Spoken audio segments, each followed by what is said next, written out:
રાધા છે એટલે બીક લાગે અમને. અરે અરે એમાં કઈ ઘટે જ નહીં ભાઈ. આ કાળિયો ઠાકર હોય ને એમાં બાપા સીતારામ હોય અને એમાં અહીંયા અમારા બાજુમાં ઘનશ્યામ મહારાજ હે સાક્ષાત પ્રગટ.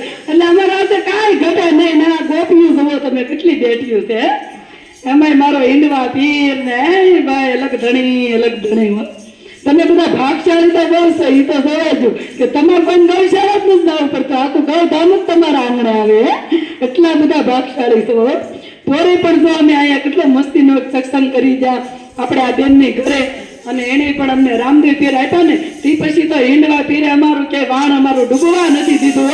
હકીકત એવું ન હોય કે એક ધૂન અમારે આવી ન હોય પણ એ બેને હૃદયથી એક રામા પીરને એક અમને ભેટમાં આપ્યા. અને કાળનું તમે જુઓ ને કાળિયા ઠાકરે અને રામદેવ પીરે ઘનશ્યામ મહારાજે એ બધા રૂપ તો ખાલી એના અલગ અલગ છે પણ એ બધા ભજવા વાળો તો એકનો એક જ છે ને એને આખો બંગલો ઉભો કર્યો. જોયું ને દેવા વાળો ક્યાં ડૂબળો છે.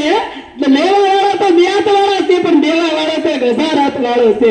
લઈને કેટલુંક લઈ જાય એ તો જેને અંદરથી નાભીમાંથી એમ થાય ને કે આપણે કાંઈક દેવું છે એને જે લોકો સામે વાળો હોય તે નાભીમાંથી આપે ને પછી હાથ ભાવ ખાય ને તો ખૂટે નહીં. બેન તમારું નામ શું છે ભૂલાઈ ગયું. કંચન બેન પણ એમ ગુણે એવા છે ને એને તો બાપા વાત જ કરો માં.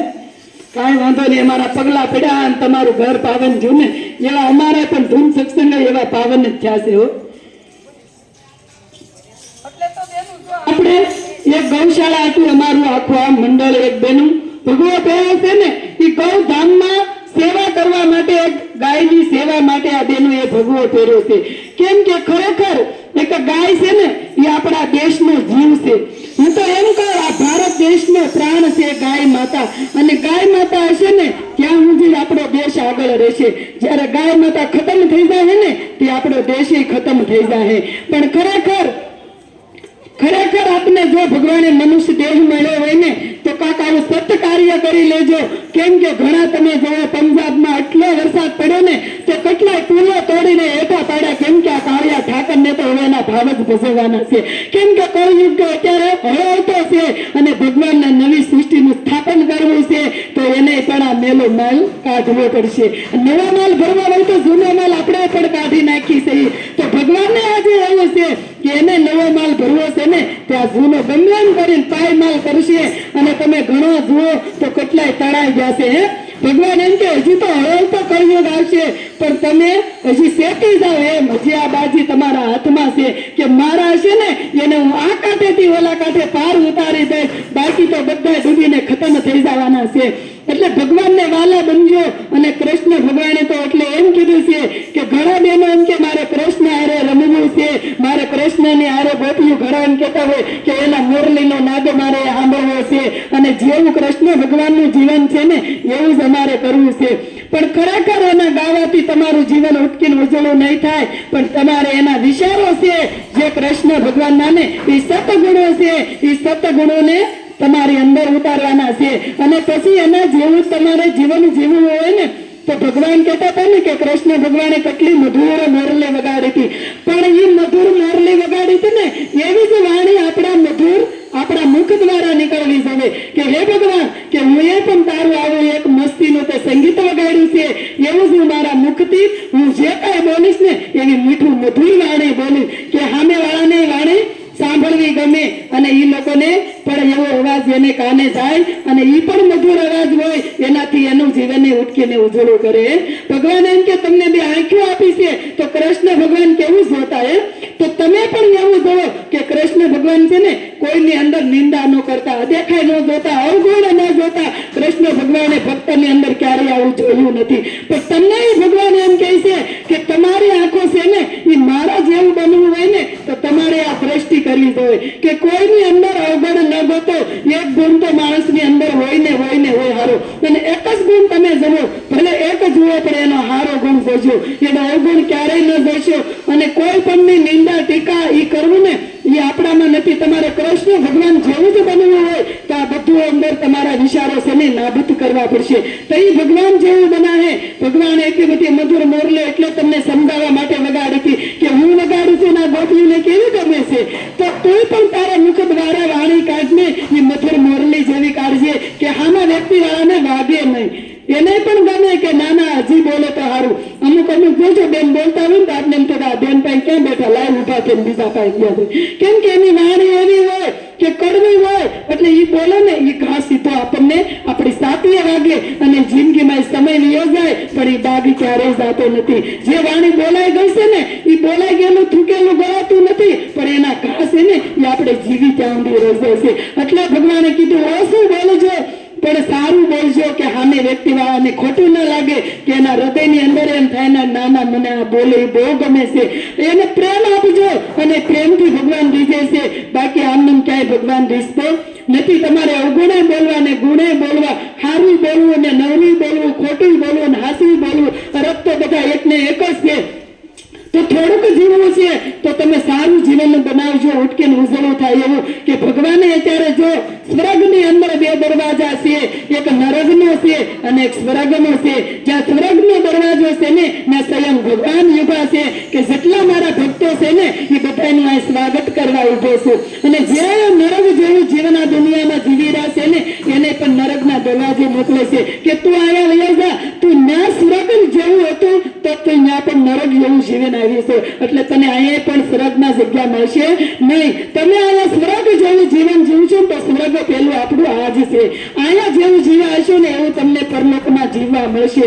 અહીંયા તમે પુણ્યદાન કર્યા છે, કથાઓ કરી છે, ગાય માતાની સેવા કરી છે તો ભગવાન જરૂર તમારા ત્યાં વધામણા કરશે. અને ભગવાન એમ કહેતો હોય કે આ તો એનું સ્વાગત કરવા હું પહોંચું. કેમ કે આને શેરીએ શેરીએ મારું સ્વાગત કર્યું છે અને આને ગૌશાળામાં મારી ગાવલડીની સેવા કરી છે. અને આજે એને જો મારી માટે આ દુનિયામાં મોકલો ને એટલું બધી કરીને આવ્યો છો તો આજે આ દરવાજે ઉભા રહી મારે એક એનું સ્વાગત કરવું છે. તો ખરેખર તમે કર્યું છે ને તો જ કાર્ય ઠાકર કરશે. હું તો એમ કહું અવગુણો આપણી અંદર મારી અંદર હતા.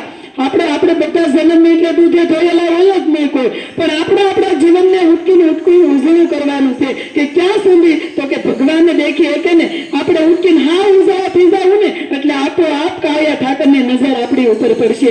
એટલે તો ભગવાને આપણી પાસે કશું જ માંગ્યું નથી. આપણા 5 અવગુણો છે ને ભગવાન કે ઈ મને આપી દો ને એટલે તમારી મૂર્તિની અંદર મારી મૂર્તિ છે. કેમ કે એક કે લોભ ક્યારેય કરવો નહીં અને એક દેખાડી કરવી નહીં, એક કોઈની નિંદા કરવી નહીં, એક કોઈ ખોટું બોલવું નહીં અને એક કોઈનું હરામીનું લેવું નહીં. આટલા ગુણ તમારી અંદર આવી જાય ને એટલે આ બધા નાબૂદ થઈ જાય અને એક ઈશ્વરનું ભજન તમારી અંદર આવી જાય એટલે કાળિયો ઠાકરને તમારે કઈ ગોતો નહીં પડે. સ્વયં ભગવાન તમારી અંદર પ્રગટે છે. પણ ભગવાન આવડા તમારા ન કરવાના કામ કરે છે ને એના માટે એ જાગૃત નથી બની શકતો. પણ ભગવાન એમ કે આટલી વસ્તુ તમારાથી નાબૂદ થઈ જાય ને એટલે તમારે ક્યાં ઈશ્વરને ગોતવો નહીં પડે. એની ઝાંખી થાય એ તમને સારા વિચારો આપશે, એ તમને શક્તિ આપશે અને ભક્તિ દ્વાર તમને વાળશે. પણ તમારે આવું ઉઠીને ઉભો થવાનો. આ બેનનો બંગલો બને તો આપણે બળી નહીં જવાનું. એ બેનને પણ એ આનંદ ન બને હોય, એને ભોગ દીધો હોય, એને એવી ભજન કર્યું હોય, એનું તપ થયું હોય તો એ કાળિયા ઠાકરે આપ્યું હોય કે એને કોઈકની દુવા લીધી હોય તો એ કોઈકની નાથીમાંથી આશીર્વાદ મેળવ્યા હોય ને તો એ આવું ઊભું થાય. પણ આપણે એને જોઈને ડરવાનું ના. આપણે તેમ કહેવાનું કાંઈ નહીં, આ બેનને આ આવો બંગલો છે ને કાંઈ વાંધો નહીં, આપણે નથી તો કાંઈ નહીં, આપણા પાડોશી છે, કાલે સવારે આપણે એના આંગણે ઊભું રહેવા થાય. અને હું તો એમ કહું તમારે તમારા પાડોશીને ન હોય ને તો ક્યારેક એને ઉપયોગી થાય પસંદ હારો હોય તો એને હરખથી એમ કહેજો કાંઈ વાંધો ને બેને તારી ઘરે મારા ન થશે તો મારી ઘરે મોકલી દેજો. કેમ કે આ ભગવાન આપને એટલે જ આપ્યું છે એકાબીજાને ઉપયોગમાં થવા માટે. બાકી સારી તઈ તો આ આપણું નથી. ભગવાન તમને આપ્યું છે ને એટલે જ આપ્યું છે કે આ કોઈના ઉપયોગમાં આવે છે કે નહીં. પણ ખરેખર આપણી શેરીમાં હોય કોઈ પણ ઘરે તમે બોલતા હોય તો ભલે, ન બોલતા હોય તો ભલે, પણ આશરો જે બી એને જરૂર હોય ને તે બી એમ કહેજો કાંઈ વાંધો નહીં બેનો તમ તારે મારા ઘરે મોકલી દેજો. એની 2 વેટ થઈ જાય આપણે. અને એ તો તમારો ધર્મ છે. અને જોજો ન્યાસ કાવ્યો ઠાકરને ભગવાન બિરાજતા હોય, બાકી બીજે ક્યાંય બિરાજે નહીં. તો બેનું થોડુંક કીધું અને જાગુ માનજો જે આપણે ધૂન તરફ જ આવવું છે. અને ભગવાને તમને જે કાંઈ આપ્યું હોય ને તો આજ અમારી ગૌલી ગાયને જરૂર વધારજો. અમારે એક લોંગિયા પાસે ગૌશાળા છે ને ત્યાં બીમાર ગાયોનો ઓરડો ઉભો કરવાનો છે. કેવો કે એક હાવજના મોઢામાંથી ગાય માતાને સોડાવવાના છે. દરરોજની 3 થી 4 ગાયોને મારે છે ને હાવજ. તો અમે એ બાપુને 200 વીઘા દાનમાં જગ્યા આપી છે.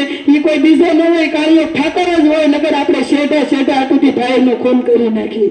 પણ તમને જો ભગવાને આપ્યું હોય ને તો અમે એક ઈંટના 500 રૂપિયા મૂક્યા છે. જેને એક આખી ઈંટનું દાન કરવું હોય ને અહીંયા બોલ કરાવી જાજો, અને પછી ન હોય આખી ઈંટનું તમારી પાસે ને તો તમતાર 100 રૂપિયા કરીને તમે ગાય માતાને અર્પણ કરી શકો છો. પણ એક બેન ઈંટનું દાન કરશે ને તો આખી થાંભલી ઊભી થાય. આપણે એકથી આખો બંગલો ઊભો ન થાય, આ બેનથી એકથી બંગલો ઊભો ન થાય, પણ એના દીકરા રડવા શીખે ને તો એ આ બંગલો ઊભો કરી શકે. એમ આપણે એકથી ગૌશાળા આખી ઊભી ન થાય, પણ તમે ટીપે સરોવર ભરાય કે એક બેન એક ઈંટનું દાન કરો ને તો ગાય માતાનો આખો આશરો થઈ જાય. અને એક ગાયના મુખમાંથી બંગલાવાળાના બેનના એક ઈંટનું દાન આવ્યું કે જેને ભગવાને એક ઈંટનું દાન કર્યું છે ને એ કાળિયો ઠાકર એના બંગલા ઉભા કરશે. કેમ કે એને એક હાથે લેવું છે ને બીજા હાથે દેવું છે. એ કાળિયો ઠાકર વ્યાજ હોતું તમને પાછું આપશે. તો બોલો જે ભગવાન ખરેખર કળિયુગની અંદર બધા મૂકીને મેદાન છે, આપણે મૂકીને બીજ જવાનું છે. જો હવે તો કળિયુગ છે, ભગવાન કહેશે હવે જીવડાતું શેતી જા, હવે ટૂંક સમય છે, જેટલા મારા હશે ને એટલા કરશે, બાકીને તો હું બધાને ખતમ જ કરવાનો છું. અને તમને ભગવાને સંપત્તિ આપી હોય ને તો આવા ધર્મના કામમાં વાપરજો. કેમ કે એવી બીમાર ગાયું છે ને અમે તો એનું દુઃખ જોઈ પણ નથી શકતા. તો એ ગાયું હૃદયથી પોકાર કરતી હોય અમને કોઈ આમાંથી બસાવો એમ, પણ કાળિયો ઠાકર જે ભક્તો હોય ને એને જ નિમિત્ત કરે. હવે કોઈ ભગવાનનું નામ ન લીધું હોય એને આમાં નિમિત્ત કરે. એના સત્સંગમાં કાળિયો ઠાકર બેસવા ન દે. કેમ કે એને હૃદયથી ભગવાનને કોઈ દે યાદ જ નથી કર્યો, એ લોકો કેમ સત્સંગમાં બેસી શકે? એ તો જે આપણા હોય ને એ જ આપણી પાસે આવે, બાકી કોઈની પાસે કોઈ જાતું નથી. આ તો તમે બધા ભગવાનને વાલા છો ને એટલે ભગવાનના સ્થાપનામાં બેસી શકો. નકર કોઈને ભગવાનના સાપ કરવું તો બહુ અઘરું છે. આગળ એટલે તમારે તોડા મારવા હોય ને તો બેનો રસોઈ બળી જતી હોય, ઘણા ખીચડી બળી જતી હોય, રોટલી બળી જાય, પણ એક આની વાત આ બેનને કહી આવે ને તો શાંતિ થાય. ત્યાં સુધી બેનને શાંતિ ન થાય. પણ ભજન હોય ને એમ કે નીંદર આવે અમને, બેનું અમારે આમ હતું, અમારે ઓલું હતું, અમારે અહીં જવાનું હતું, ભગવાનના કામમાં બાના બતાવી દે. એક ઈંટનું રામ ભરોસે બા તમારું નામ શું છે? ભાનુબેન તરફથી ગાયના આશરા માટે એક ઈંટનું દાન આવે છે. ભગવાન જેને આપશે ને હું તો એમ કહું કે હાથ ધોઈ ઊંધી એને કોઈ દે ધનના ભંડાર ભર્યા રહે, કે ધન કોઈ દે ખૂટવા નહીં દે. અને આવા ભગવાને એક ઈંટનું દાન કર્યું છે ને એને કાળિયો ઠાકર બંગલા ઉભા કરશે. બેન તમારું તરવેણી બેન તરફથી એક આખી ઈંટનું દાન આવે છે ગાયના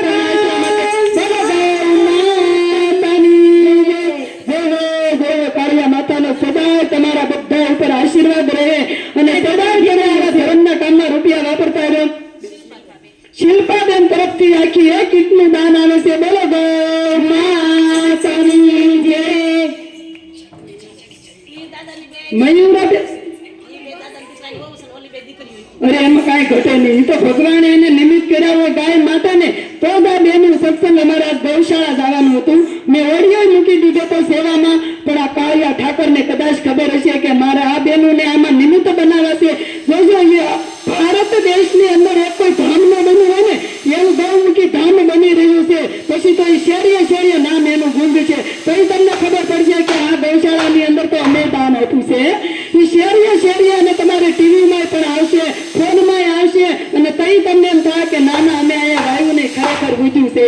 એટલે બેનો આ જે દાન દેશો ને એ કાળિયો ઠાકર તમને વ્યાજ હોતું પાછું આપશે અને અભરે ભરાય તમારું. કેમ કે હૃદયથી બેન તમારું નામ શું છે? એક દક્ષા બેનના એક ઈંટનું દાન આવે છે. બોલો ગૌ માતાની જય. કદાચ તમે જો રામ ભરોસે બોલાવશો ને તો કાળિયા ઠાકર થી કઈ અજાણ્યું નથી હો તમારું. તમે આયા વિચાર કરશો ને ત્યાં તો ઓલો લખી વતન નાખશે. તેના થાળી ફેરવી દો, કોઈ ન પૂગો તો તમતાર ફૂલો નહીં તો ફૂલોની પાંખડી, અને એ તમને કાળિયા ઠાકરે આપ્યું હોય તો જ આપવાનું છે. બાકી મા માટે ક્યારે આપણે માંગવું ન પડે. આપણી મા માટે આપણે ક્યારેય માંગતા નથી, અને ભગવાને આપ્યું હોય તો જ દેજો બેનું. નકર ક્યારેય તમતારે આપણે એવું નથી કે ગાય માતાને દેવું જ પડે. તમને જેટલું આપ્યું હોય, ફૂલ હોય તો ફૂલને પાંખડી, તમારી સેવાને એ તો 500 રૂપિયા આપે ને એને ભગવાન એટલો પ્રેમ કરે છે, 100 રૂપિયા આપે ને એને એટલો પ્રેમ કરે છે. એને કાળિયા ઠાકરે આપ્યું છે એટલે બિચારા આપે છે, અને તમને આપ્યું છે એટલું તમે આપો છો. સેવા તો કાળિયા ઠાકરની એને 100 રૂપિયા મૂકે એ ભક્ત એવડો હોય ને, રૂપિયો મૂકો ને તો એને એ ભક્ત એવડો જ હોય. તો બેનું થોડુંક કીધું અને જાજુ સમજો. હવે મારી વાણીને હું વિરામ આપીશ અને આપણે ધૂન તરફ જવું છે. બોલો